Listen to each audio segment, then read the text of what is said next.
तो आज हम बात करेंगे यीशु कौन है। बोलेंगे यीशु कौन है। ये सवाल है, इस सवाल पे ही हम जवाब वचन से लेंगे। तो जैसे मैंने कहा क्रिसमस नज़दीक है, आने वाले दिनों में हम और थोड़ा क्रिसमस के बारे में देखेंगे, प्रभु यीशु मसीह के जन्मदिन के बारे में देखेंगे, उसके जन्म से संबंधित हम संदेशों को देखेंगे। और आज का जो टॉपिक है वो है यीशु कौन है। तो आइए हम यह उत्पत्ति की किताब उसका एक अध्याय निकाल लेंगे और उसका 1 से लेके 3 तक हम पढ़ेंगे। आदि में परमेश्वर ने आकाश और पृथ्वी की सृष्टि की, और पृथ्वी बेडौल और सुनसान पड़ी थी, और गहरे जल के ऊपर अंधियारा था, तथा परमेश्वर का आत्मा जल के ऊपर मंडलाता था। तब परमेश्वर ने कहा उजियाला हो, तो उजियाला हो गया। Praise the Lord. Hallelujah, hallelujah. तो मैं आज आपसे बात कर रहा हूं कि यीशु कौन है। और जब आप नए लोगों से बात करते हो, सुसमाचार सुनाते हो, तो उसके लिए भी आपके लिए बहुत अच्छा ये एक संदेश है। लोगों को नहीं पता यीशु मसीह कौन है। दुनिया की नजर में यीशु मसीह विदेशी भगवान है, वो फॉरेन गॉड है। बहुत से लोगों के लिए यीशु मसीह चमत्कारी बाबा है। बहुत से लोग यीशु मसीह को केवल इसलिए जानते हैं कि हाँ, ईसाइयों का एक है गॉड और वो चंगा करता है।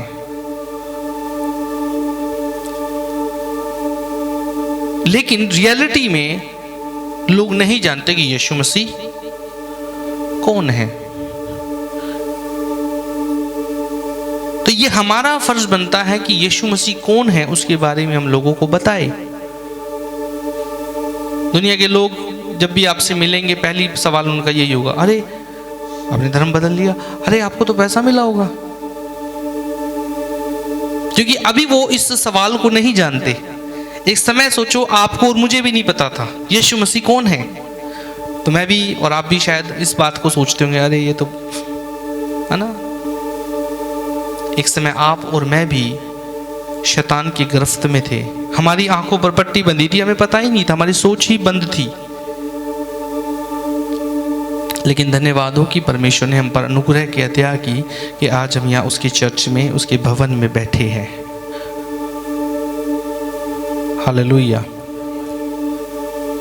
और अभी हम बढ़ रहे हैं, हमारा जन्म हो गया है। हम सब कोई भी परफेक्ट नहीं है, बाइबल के हम पूरे 100% ज्ञाता नहीं है, लेकिन धीरे धीरे बढ़ रहे हैं। हमें ये पता लग गया कि यीशु मसीह हमारा मुक्तिदाता है ना। यीशु मसीह पर विश्वास कर लिया, अनंत जीवन मिल जाएगा, स्वर्ग में चला जाऊंगा, है ना। लेकिन ये हमारे तक है। लेकिन दूसरे व्यक्ति को आप कैसे बताएंगे यीशु कौन है?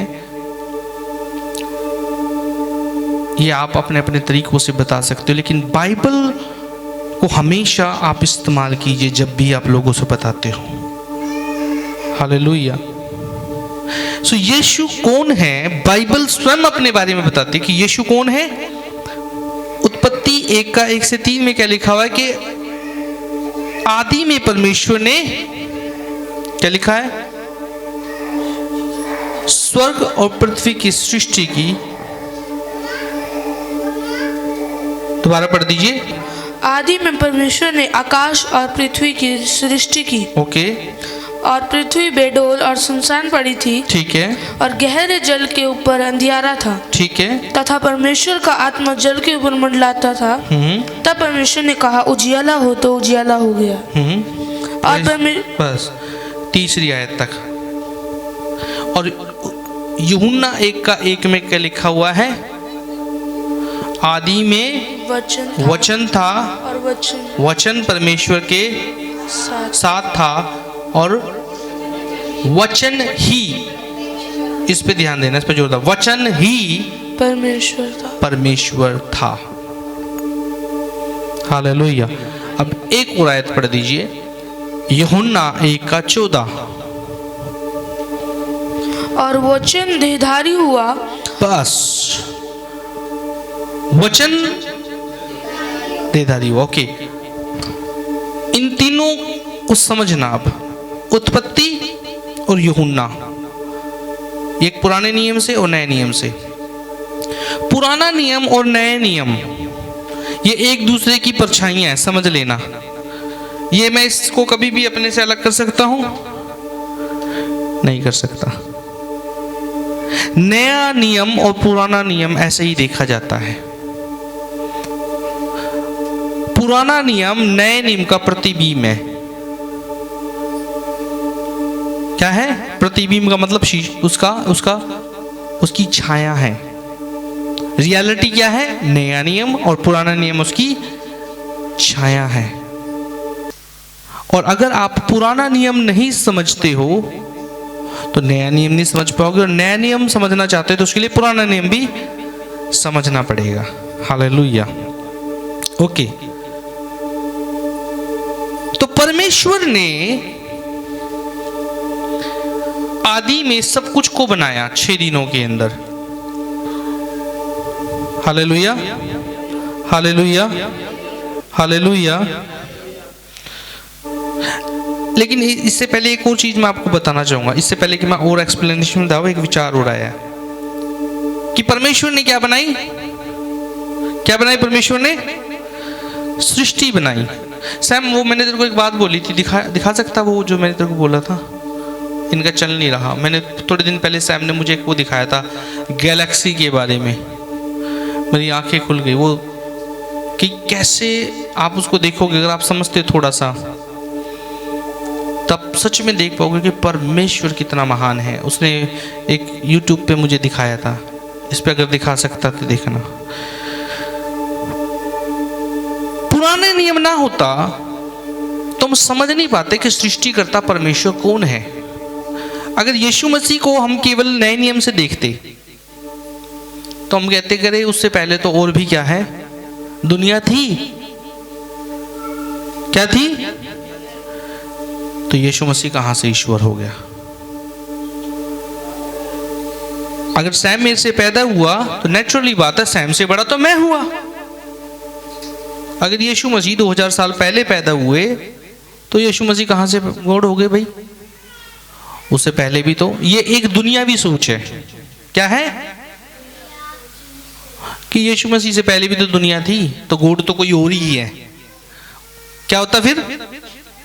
कि गॉड तो यीशु मसीह नहीं है। तो उस चीज को समझने के लिए कि यीशु परमेश्वर है, पुराने नियम को समझना पड़ेगा कि एक परमेश्वर जो सृष्टिकर्ता परमेश्वर है, जिसने पूरी दुनिया को बनाया, उसको जानना कि उसका सिस्टम क्या है। और दुनिया के अंदर और भी कुछ थ्योरीज है सृष्टिकर्ता के बारे में, तो मैं आज आपको बताना चाहूंगा। जो इसका टॉपिक है, सवाल है क्या? बोलेंगे यीशु कौन है? ओके, ये सवाल है, ठीक है। अब उसका उत्तर है कि यीशु परमेश्वर है। बोलेंगे यीशु परमेश्वर है या सृष्टि करता। यीशु सृष्टि करता है। ओके, ठीक है। क्या है? यीशु परमेश्वर है। ध्यान से सुनना, यीशु कौन है? परमेश्वर है। और परमेश्वर कौन है? कुछ शब्द ना मुश्किल होते हैं। सृष्टि करता समझते हो? कई बार मैं नया था ना, आदि शब्द मुझे समझ नहीं आता था। अब मेरे को आम से लगने लगे है, लेकिन अभी भी मैं समझता। कुछ लोगों को सृष्टिकर्ता समझ में भी नहीं आएगा। सृष्टिकर्ता का मतलब पूरी दुनिया को बनाने वाला। आम शब्दों में क्या है? और पूरी दुनिया को बनाने वाला ही कौन है? परमेश्वर है। और मैं वही बता रहा हूं कि वो परमेश्वर कौन है? यीशु मसीह है। हालेलुया। ओके, तो अब जो बहुत से लोग यीशु मसीह को नहीं जानते, उनकी नजर में 2-3 थ्योरी और है। एक तो बंदर से उन्होंने एक थ्योरी दी कि बंदर से क्या आया है? इंसान आया है। पर मैं आज आपके सामने फिर सवाल रख रहा हूँ, बंदर भी तो कहीं से आया है। और बंदर अगर बना है तो वो पेड़ों पे लटकता, वो पेड़ भी तो किसी ने बनाए हैं। वो जो पानी पीता वो भी तो किसी ने बनाया है। सूरज चांद सितारे बंदर ने ही थोड़ी सारे बना दिया। तो सवाल वहीं का वहीं है। चलिए, तो अब ये समझना, मैं ना एक समय आया, मैं दिल्ली में पढ़ाता था बच्चों को।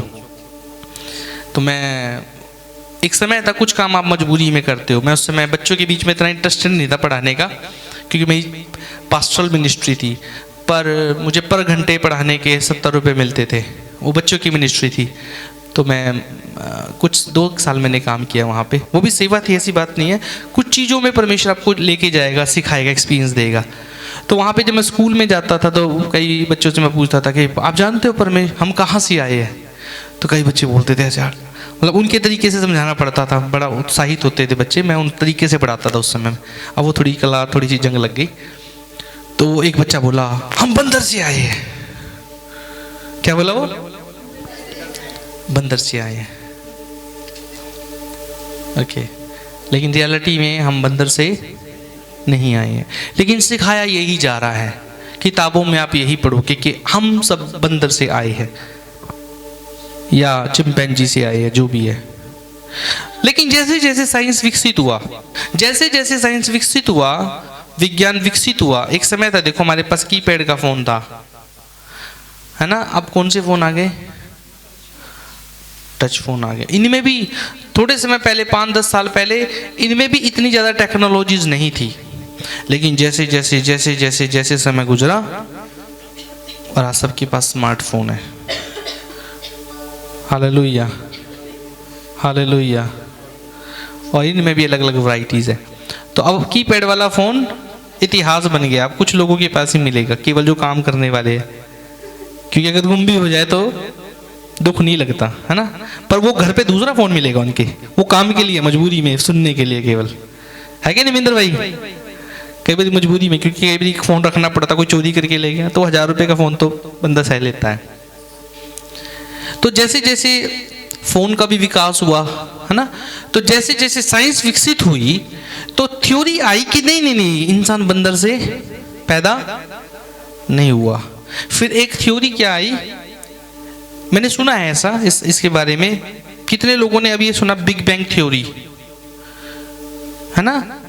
उसमें बिग बैंग थ्योरी, देखिए आज मैं आपकी साइंस की क्लास नहीं ले रहा, पर बाइबल को जो पढ़ना शुरू कर देता है, समझ लो कि उसको धीरे धीरे ज्ञान मिलना शुरू हो जाता। पहले मुझे भी नहीं मालूम था। ओके, तो बिग बैंग थ्योरी में समन भाई ने हाथ उठाया। चलिए समन भाई से पूछते हैं, बिग बैंग थ्योरी के बारे में थोड़ा सा बता दो, बस बताइए क्या है उसका बिलीव, क्या है, क्या मानते हैं वो? ये मेन चीज। हाँ, मतलब वो कहते हैं कि भी ऐसा कुछ विस्फोट हुआ, एक्सप्लोजन हुआ, और उस एक्सप्लोजन से, उस विस्फोट से, मतलब जैसे बम का धमाका होता है ना, तो भाई कुछ ब्रह्मांड में ऐसा हुआ, मतलब इससे पहले कि पूरा बना वो एक था, और वो धीरे धीरे जितने भी अभी ये आप देखते हो, ये सारी गैलेक्सीज अलग हो गई, तो पूरी दुनिया बन गई।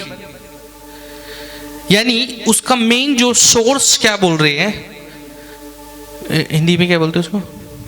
विस्फोट। ओके, आप विस्फोट बोल रहे हो, मैं एक्सप्लोजन बोलता हूँ, शब्द कई बार अलग अलग हो जाते हैं।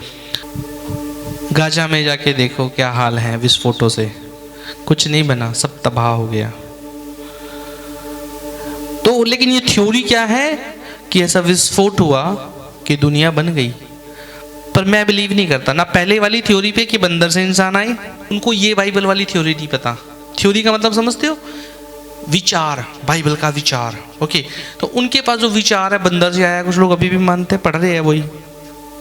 कुछ लोगों ने थोड़ा सा और पढ़ लिया तो वो कहेंगे नहीं नहीं, हम साइंस को जानते हैं भाई, ऐसे नहीं बनी, ये तो बिग बैंग थ्योरी के थ्रू क्या हुआ है, एक्सप्लोजन हुआ और दुनिया बन गई। उत्पत्ति की पहली किताब का पहला वचन, पहली आयत पढ़े, क्या लिखा है? ये ऑर्डर थोड़ा आगे पीछे होगा। हाँ बोलिए, पहली आयत पढ़िए। आदि में परमेश्वर ने आकाश। ओके, आप ना परमेश्वर को गोलधारा पेन से लगा सकते हो आप। यहाँ पर कौन है? बाइबल की पहली शुरुआत। आदि का मतलब आप चाहो तो शुरुआत लिख सकते हो, इन द बिगिनिंग, शुरुआत में। यहाँ पे पहली आयत में कौन है? परमेश्वर। परमेश्वर। ओके, अब हम पढ़ेंगे दूसरी आयत। और पृथ्वी बेडौल और सुनसान पड़ी थी और गहरे जल के ऊपर अंधियारा था तथा परमेश्वर की आत्मा जल के ऊपर मंडलाता था। परमेश्वर का आत्मा, इसके ऊपर गोलधारा बना ले। पेन है किसी के पास? लगाते ही नहीं, मैंने तो लगा रखा है। परमेश्वर का आत्मा मतलब परमेश्वर का आत्मा कौन सा आत्मा है? पवित्र आत्मा। पवित्र आत्मा। तो पहली आयत में कौन है? परमेश्वर। दूसरी आत्मा में कौन है? दूसरी आयत में कौन है? परमेश्वर का आत्मा, जो कि कौन है? पवित्र आत्मा। तीसरी आयत को हम पढ़ेंगे। तब परमेश्वर ने कहा उजियाला। तब परमेश्वर ने कहा। कहा पे आप गोलधारा बना लो। ये जो कहा है इंपॉर्टेंट है, क्योंकि ये परमेश्वर का रीमा वचन है जो बोला गया। क्या? हालेलुया। ये जो कहा, इस कहा होने से पूरी दुनिया बन गई। और ये कौन है पता आपको? ये जो कहा है, ये कहा ही यीशु मसीह है पुराने नियम में। बोलेंगे, कहा ही यीशु मसीह है पुराने नियम में। यहां पे आपको यीशु मसीह डायरेक्टली नहीं दिख रहे, क्योंकि वो आत्मा में है। देखिए, यीशु, मैं आने वाले दिन बताऊंगा, यीशु मसीह का अस्तित्व 2000 साल से अगर होता तो यीशु मसीह परमेश्वर नहीं होते। यीशु अस्तित्व समझते हो ना? यीशु मसीह 2000 साल पहले से शरीर में जरूर आए, लेकिन वो कब से है? कब से है? आदि से, आदि में। तो पहली 3 आयतों में क्या लिखा है? पहली आयत में परमेश्वर, आत्मा और यीशु मसीह। क्योंकि देखो, अब इसी को यूहन्ना कोड कर रहा है। यूहन्ना इसको ऐसे पकड़ के रखे, वहां पे जाइए अब यूहन्ना में। वहां पे क्या लिखा? मैं बोल देता हूं, चलो। आदि में वचन था, वचन परमेश्वर के साथ था और वचन ही परमेश्वर था। यूहन्ना क्या प्रूव कर रहा है अपनी ऑडियंस को? कि वचन ही परमेश्वर था और सब कुछ उसके द्वारा उत्पन्न हुआ। किसके द्वारा? वचन के द्वारा। और अब आगे 14 आयत में कहता है कि वो वचन जिसके द्वारा सृष्टि बनी, वो वचन देहधारी हो गया। अब उसने रूप ले लिया। पहले वो किसमें था? निराकार, जिसका कोई रूप नहीं था। पर अब 14 आयत में कहता कि वही शब्द जो निराकार था, वो मनुष्य का रूप लेके इस दुनिया में आया, देहधारी होके आ गया। हालेलुया। लेकिन ये वचन कब से है? ये यीशु मसीह कब से है? कब से है? शुरुआत से। और इसी वचन ने क्या बनाया? वचन ने क्या बनाया? वचन को समझ लेना। जब मैं बोल रहा वचन बोल रहा, कौन है? यीशु मसीह। वचन यीशु मसीह ने क्या बनाया? पूरी दुनिया, सृष्टि। तो वो कौन बन गया? सृष्टिकर्ता। तो मेरे साथ बोलेंगे, यीशु मसीह सृष्टिकर्ता है। और जब मैं सृष्टिकर्ता बोल रहा, तो जो सृष्टि करने वाला वही परमेश्वर है, वही गॉड है। हालेलुया।